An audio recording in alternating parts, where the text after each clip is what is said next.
गुरुदिवस भाषण।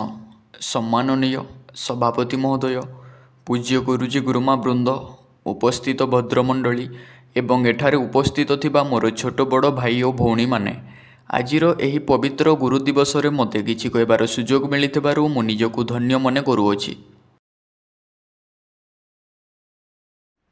समग्र भारतवर्ष रे सेप्टेम्बर 5 तारिख को गुरुदिवस पालित हुए।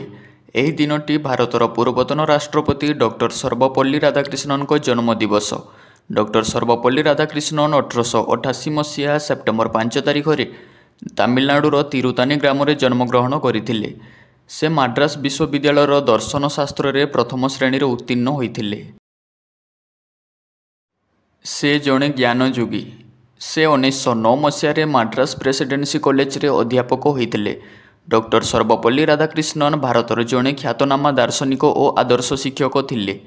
ଆଜି ହେଉଛି ଗୁରୁ ଦିବସ, ଯାହାକୁ ଟିଚର୍ସ ଡେ ମଧ୍ୟ କୁହାଯାଏ। ଯିଏ ଆମ ଜୀବନରୁ ଅନ୍ଧକାରକୁ ଦୂର କରି ଆଲୋକର ରଶ୍ମି ଆଣିଥାନ୍ତି, ସେ ହେଉଛନ୍ତି ପ୍ରକୃତ ଗୁରୁ। ସେହି ଗୁରୁମାନଙ୍କୁ ସମ୍ମାନ ଜଣାଇବା ସହିତ ତାଙ୍କ ସାନ୍ନିଧ୍ୟ ଲାଭ ପାଇଁ ଆମେ ପ୍ରତିବର୍ଷ ଏହି ଗୁରୁ ଦିବସ ପାଳନ କରିଥାଉ। ମୋର ପ୍ରଥମ ଗୁରୁ ମୋ ମା, ଯିଏ ମୋତେ ଦୁନିଆ ଦେଖାଇଲେ। ମୋର ଦ୍ୱିତୀୟ ଗୁରୁ ମୋ ବାପା, ଯିଏ ମୋତେ ସଂସ୍କାର ଶିଖାଇଲେ। ମୋର ତୃତୀୟ ଗୁରୁ ଶିକ୍ଷକ, ଯିଏ ମୋତେ ଦୁନିଆରେ ଗୋଟିଏ ପରିଚୟ ଦେଲେ। ଗୁରୁ ଅଟନ୍ତି ସେହି ବିଶ୍ୱକର୍ମା, ଯିଏ ଆମ ଭବିଷ୍ୟତକୁ ଗଢ଼େ ସୁଗମ ଓ ସୁନ୍ଦର।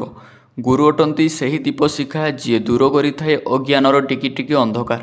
ଗୁରୁ ଅଟନ୍ତି ସେହି କୁମ୍ଭାକାର, ଯିଏ କଞ୍ଚାମାଟି ରୂପକ ଜୀବନକୁ ଦିଏ କୁମ୍ଭର ଆକାର। ସେଥିପାଇଁ ତ କୁହନ୍ତି ଗୁରୁ ସ୍ୱୟଂ ଭଗବାନଙ୍କ ଅବତାର। ମୁଁ ଏତିକି କହି ମୁଁ ମୋର ବକ୍ତବ୍ୟ ଶେଷ କରୁଛି। ଧନ୍ୟବାଦ।